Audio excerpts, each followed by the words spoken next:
안녕하세요. 짜릿한 책 읽기 익스트림입니다. 생각의 씨앗을 찾아 떠나는 탐험, 철학의 숲 그 9번째 시간입니다. 오늘 이야기는 기억의 소중함에 대한 이야기입니다. 물개 여인의 운명이 뒤바뀐 결정적 순간. 갯바위에 붙은 홍합을 주우며 시간을 보내는 어부가 있었어요. 그는 작은 배를 타고 가까운 바다로 나가 연어 낚시를 하기도 했어요.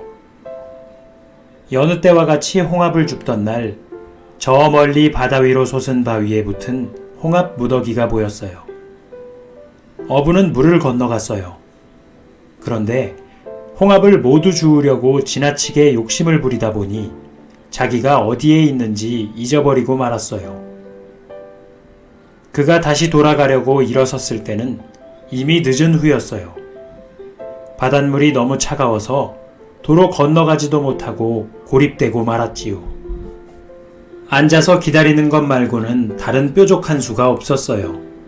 시간이 한참 지나고 추위에 몸이 얼어붙은 어부는 몸을 웅크리고 앉아 있었어요.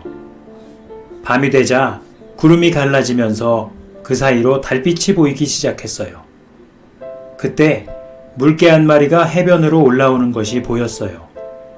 그런데 물개들이 가죽을 벗더니 어부가 지금까지 본 어떤 사람보다 아름다운 여인으로 변하는 것이 아니겠어요? 직접 보고도 믿기지 않는 광경이 펼쳐졌어요. 놀라서 넋이 나간 어부는 두 눈을 크게 뜨고 숨죽인 채 계속 지켜봤어요. 시간이 흘러 바닷물이 빠지고 건너갈 수 있게 되었지만 어부는 시간 가는 줄 모르고 해가 뜰 때까지 물개 여인들을 지켜봤어요. 한참 구경을 하다 보니 어부는 이상한 기분이 들었어요. 마치 꿈을 꾸는 것 같았죠. 어부는 신비한 물개 여인들 근처로 몰래 다가가서 가죽 하나를 훔쳤어요. 어부가 훔친 가죽은 한 물개 여인의 것이었어요. 그들은 가죽이 없으면 다시 물개로 변신할 수 없어요. 다른 물개들은 모두 물로 돌아가고 어쩔 수 없이 그녀 혼자 남겨졌어요. 어부는 물개 여인에게 자신과 함께 가자고 했어요. 그녀는 언젠가 가죽을 되찾을 수 있으리라 기대하고 어부를 따라갈 수밖에 없었어요. 집 앞에 도착하자 어부는 물개 여인에게 집 안으로 들어오라고 손짓했어요. 그날 밤 물개 여인이 잠들자 어부는 물개 가죽을 초가지붕 아래에 숨겼어요. 물개 여인은 어부와 함께 살게 되었고 그렇게 며칠이 몇 년으로 바뀌었어요. 물개 가죽은 철저하게 숨겨진 채로 있었고 여인은 바다의 고향을 서서히 잊기 시작했어요. 그래도 물개 여인은 자신도 모르게 종종 바닷가에 가서 서 있곤 했어요. 누가 혹은 무엇이 자기를 바다로 불러냈는지 깨닫지 못한 채 몇 시간이고 가만히 서 있었지요.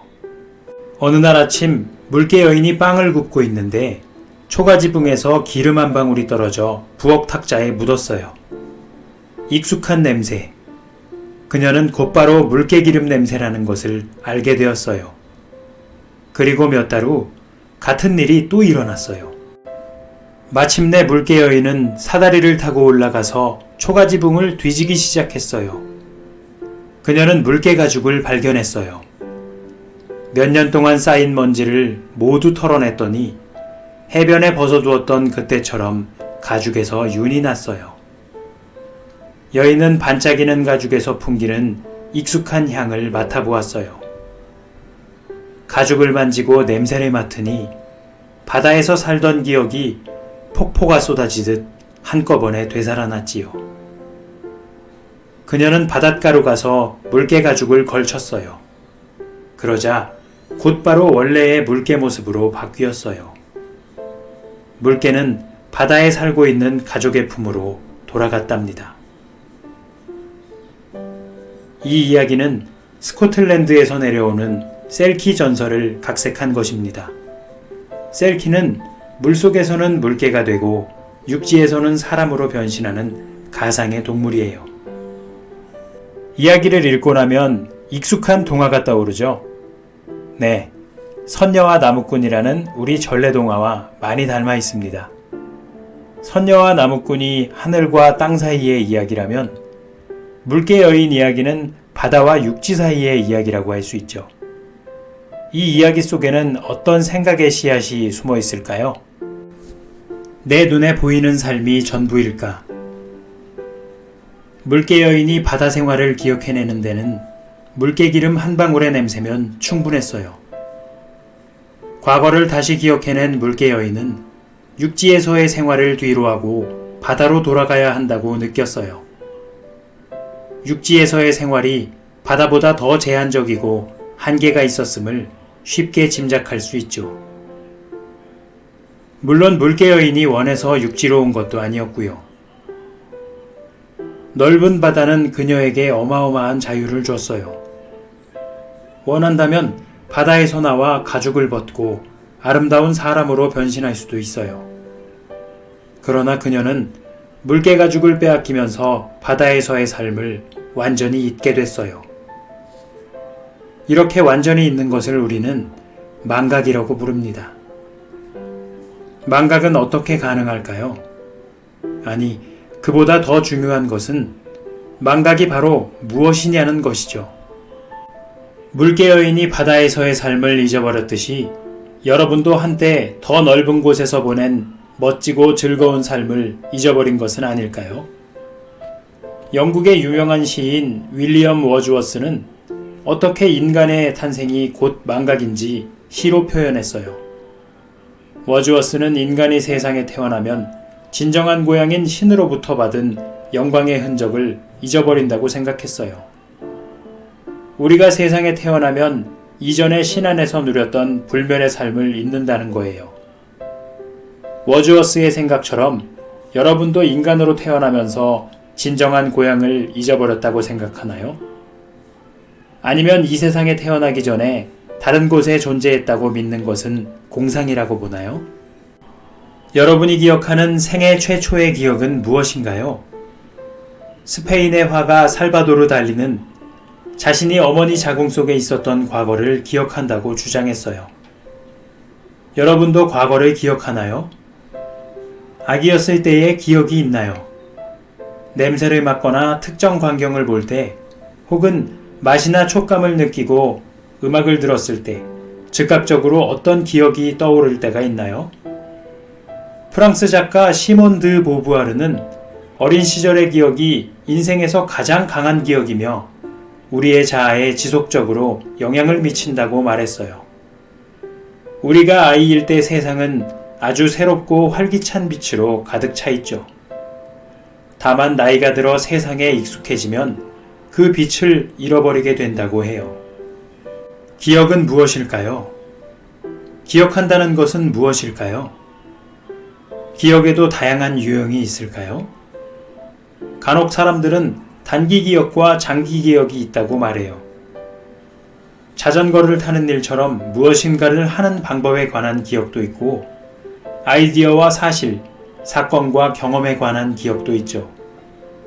그런데 다양한 유형의 기억을 묘사하는 것이 기억의 성질을 밝히는 것일까요? 아마 그건 아닐 거예요. 하이데거는 기억이 사고를 위한 필수 요소라고 생각했어요. 그래야 존재한다는 것은 무엇일까라는 존재에 관한 질문을 할 수 있으니까요. 하이데거는 우리가 이 질문을 종종 잊어버린다고 지적했어요. 자, 그럼 기억에 대해서 이야기한 철학자들도 알아보겠습니다. 기억을 이야기한 철학자들.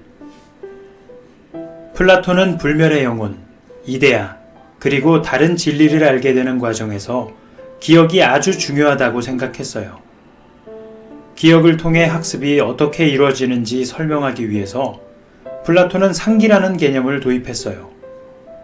우리가 배우게 되는 모든 것이 이미 우리 안에 들어있다는 뜻이에요.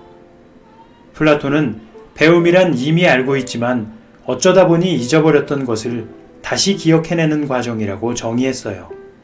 아리스토텔레스는 플라톤과 다르게 기억을 이해했어요. 기억이 일어나는 과정과 기억하기 가장 좋은 방법을 주제로 글도 썼죠. 그는 연결고리를 찾을 수 있다면 사람은 무엇이든 기억할 수 있다고 믿었어요. 즉, 순서가 잘 정해져 있으면 기억하기가 쉽다는 말입니다. 니체는 기억이 놀라울 만큼 강력한 힘을 가졌다고 생각했어요. 그는 자신의 기억 아주 깊숙한 곳을 파고들다가 서양 문화의 토대까지 들여다보게 되었어요. 니체는 기억을 인간이 가진 성질이라고 생각했을 뿐 아니라 세상 만물도 기억을 가지고 있다고 봤어요. 그가 말하는 기억은 인간 두뇌의 범위를 벗어나는 매우 원초적인 수준의 기억이에요. 예를 들어 식물은 눈으로 볼 수 없기 때문에 이미지가 없는 기억을 갖고 있다고 해요. 니체는 모든 생명체가 이전 세대의 기억을 깊이 갖고 있다고 했어요. 아일랜드의 시인이자 극작가이며 정치가인 윌리엄 버틀러 예이츠는 니체의 생각과 비슷한 맥락으로 기억을 이해했어요. 예이츠는 대기억이 존재한다고 믿었어요. 그의 주장에 따르면 대기억은 대자연에 속하는 것으로 모든 사람의 기억이 곧 대기억의 일부예요. 오늘 이야기는 기억에 관한 이야기였습니다. 여러분의 가장 좋았던 기억은 언제인가요? 그 기억을 잘 간직하고 살아가고 있나요? 어쩌면 우리는 물개 여인이 가죽을 잃어버렸듯이 힘든 시간들이나 안 좋은 일들을 겪으면서 이전에 좋았던 기억들을 도둑맞고 있는지도 모릅니다. 하지만 물개 여인이 가죽을 되찾고 다시금 행복을 찾아 떠난 것처럼 우리도 얼마든지 다시 자신만의 좋은 기억, 좋은 사람들을 통해서 일어설 수 있습니다. 코로나라는 힘든 시간 속에서도 우리 모두 즐거웠던 기억들을 떠올리면서 이겨낼 수 있으리라 믿습니다. 저는 익스트림이었습니다.